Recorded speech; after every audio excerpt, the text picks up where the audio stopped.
പതിവ് തെറ്റിക്കാതെ ഈ കർക്കിടകത്തിലും ഉത്തര മലബാറിന്റെ നാട്ടിടവഴികളിലൂടെ അനുഗ്രഹം ചൊരിഞ്ഞ് ആടിവേടനെത്തി. ഇല്ലായ്മയുടെ പഞ്ഞമാസക്കാലത്ത് പ്രകൃതിക്കും മനുഷ്യനും സംഭവിക്കുന്ന ദുരിതങ്ങളെ അകറ്റാനാണ് ശിവസങ്കല്പമായ വേടരൂപം വീടുകളിലെത്തുന്നത്.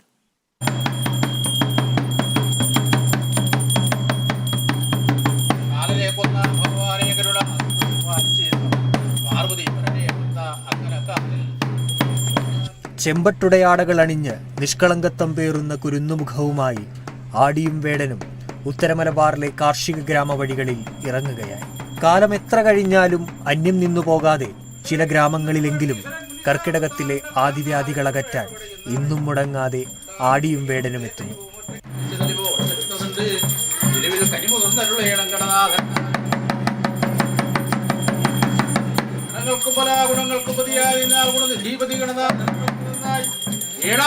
ഒറ്റച്ചെണ്ടയുടെ താളത്തിനൊത്ത് ചുവടുവെച്ച് ഈ കുഞ്ഞു തെയ്യക്കോലം ആദിവ്യാധികളെ ആട്ടിയകറ്റുന്നുവെന്നാണ് വിശ്വാസം.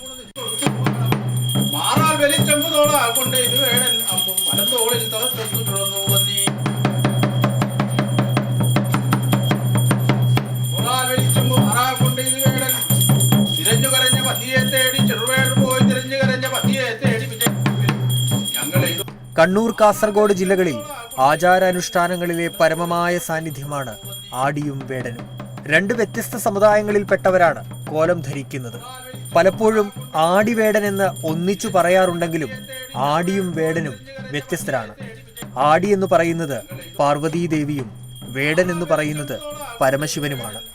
ആടിയായി വണ്ണാൻ സമുദായത്തിലെ കൊച്ചുകുട്ടികളും വേടനായി മലയ സമുദായത്തിലെ കൊച്ചുകുട്ടികളുമാണ് കോലമിടുന്നത്. ഇതിൽ മലയ സമുദായത്തിലെ വേടൻ കർക്കിടകം 7 മുതൽ ഗ്രാമത്തിലെ വീടുകളിൽ സന്ദർശനം നടത്തി പീഡകൾ ഒഴിവാക്കുമ്പോൾ വണ്ണാൻ സമുദായത്തിന്റെ ആടി കർക്കിടകം 17 മുതൽ മാത്രമാണ് നാട്ടുവഴികളിൽ സജീവമാകുന്നത്. ഓരോ ദേശത്തിന്റെയും അധികാരം ചാർത്തിക്കിട്ടിയിട്ടുള്ള ജന്മിമാരാണ് കോലം ധരിക്കുന്നവരെ നിശ്ചയിക്കുന്നത്. വീടുകളിലെത്തുന്ന തെയ്യത്തെ നിലവിളക്ക് തെളിയിച്ച് വരവേൽക്കും. തുടർന്ന് തോറ്റം പാടിയതിനു ശേഷം കരിക്കട്ടയൊഴിഞ്ഞ ഗുരുസിവെള്ളം തെക്കോട്ടൊഴിക്കുന്നതോടുകൂടി വീടും പരിസരവും ചേട്ടയെ അകറ്റി പരിശുദ്ധമായി മാറുന്നുവെന്നാണ് വിശ്വാസം. പണ്ടത്തെ കർക്കിടക കാലത്ത് നഗരത്തിലും നാട്ടിൻപുറങ്ങളിലും നിറസാന്നിധ്യമായിരുന്ന ആടിയും വേടനും പുതിയ കാലത്തിന്റെ മറവികളിലേക്ക് പതിയെ പിന്തിരിഞ്ഞു നടക്കാൻ തുടങ്ങിയിരിക്കുന്നു. Kerala vision news, Kannur.